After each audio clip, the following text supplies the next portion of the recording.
प्यारे साथियों नमस्कार। मैं आपका दोस्त संकेत चौधरी स्वागत करता हूं आपके अपने परिवार टारगेट विद अंकित पर। जैसा कि आप सभी को पता है प्यारे बच्चों, एक नोटिस सर्कुलेट हो रहा है, वो यूपी पुलिस ड्राइवर से रिलेटेड है कि उत्तर प्रदेश पुलिस के अंतर्गत ड्राइवर की कुछ वैकेंसियों के विषय में इसमें चर्चा की गई है। तो एक बार इसी के ऊपर बात करते हैं और ये भी थोड़ी सी बात करेंगे कि आखिर इसका सिलेबस क्या रहेगा, क्या एज हो सकती है, क्योंकि अभी तक एज हुआ, सिलेबस हुआ, एग्जाम हुआ, इन सभी चीजों के विषय में कोई बात इसमें नहीं की गई है। तो जो और डिपार्टमेंट में जो भर्तियां होती हैं उस आधार पर हम ये देखेंगे कि क्या इसमें सभी चीजें रहने वाली हैं। तो प्यारे बच्चों, ये नोटिस है आपके सामने है। अगर आपको क्लियर नहीं दिख रहा हो तो मैं थोड़ा बड़ा कर लेता हूं और एक बार तो मैं इसे पढ़ के बताता हूं कि इसमें क्या बताया गया है।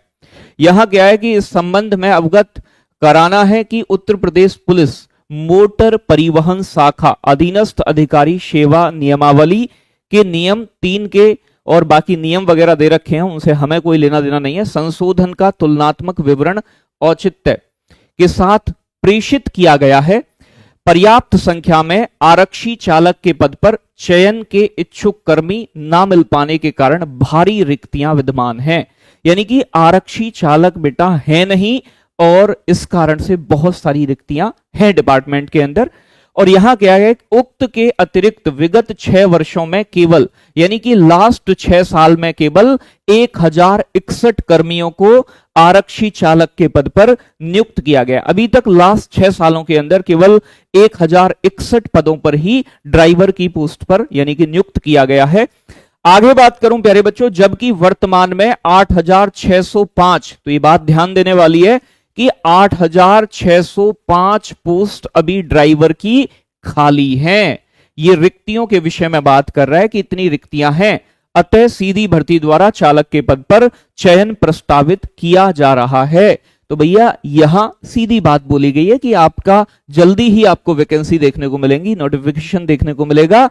तो प्यारे बच्चों यही बात बताई गई है। तो अनुरोध है कि उत्तर प्रदेश पुलिस मोटर परिवहन शाखा अधीनस्थ अधिकारी सेवा प्रथम संशोधन नियमावली के आपके संबंध में प्राथमिकता के आधार पर कार्यवाही करने का कष्ट करें। तो कहने का मतलब बेटा इस नोटिस में यह बताया गया है कि अभी 8605 पोस्ट आपकी खाली है और इन पर आपको बहुत जल्दी ही नोटिफिकेशन देखने को मिलेगा।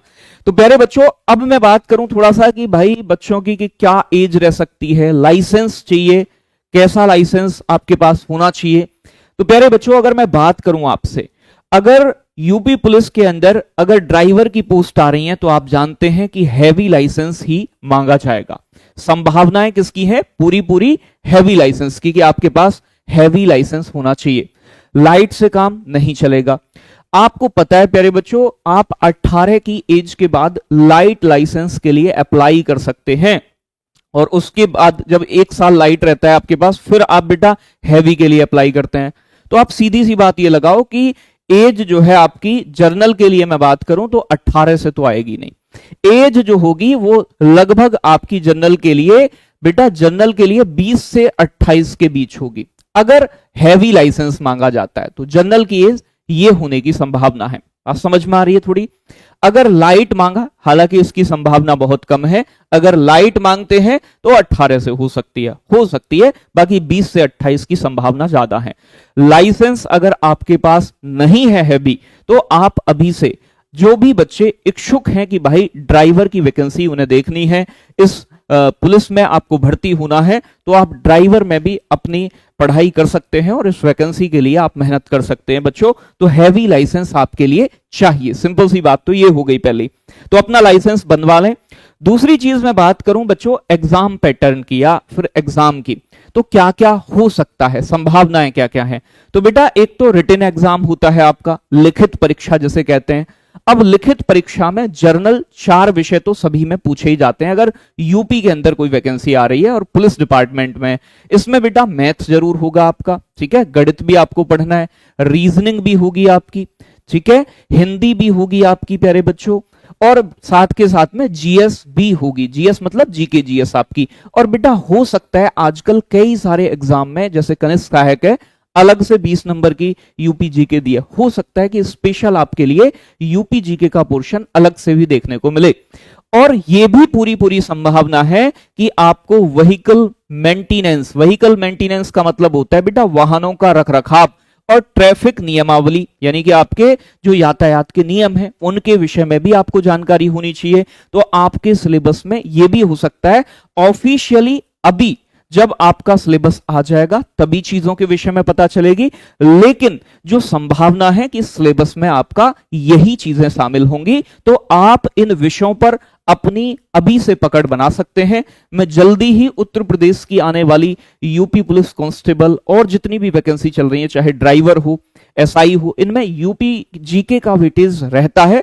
तो यूपी जीके की मैं क्लास स्टार्ट करने वाला हूं और जल्दी ही आपको मैं वीडियो बना के इसके बारे में अवगत करा दूंगा कि यूपी के अंदर अगर कोई वैकेंसी देख रहे हैं तो उसमें आपको उन क्लासेस से फायदा मिले। यूपी पुलिस कांस्टेबल के लिए भी जल्दी से जल्दी हम कोई ना कोई बैच जरूर चलाएंगे, वो भी फ्री चलाएंगे।